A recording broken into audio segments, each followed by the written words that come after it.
ఎంత చేసినా ఎదగలేదని దిగులు చెందబోకు.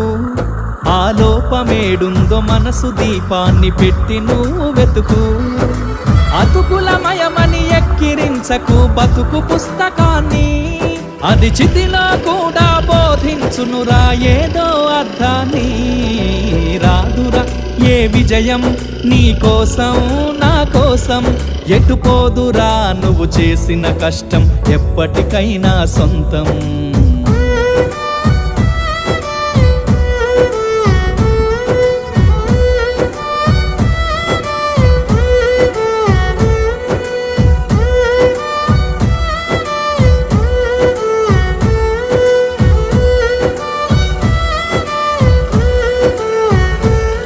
పడిపోయిన చోటి పైకెదగడమెట్లను పదును పెట్టు మొదలు. 10 మందిలోన నీ ప్రతిభను చూప.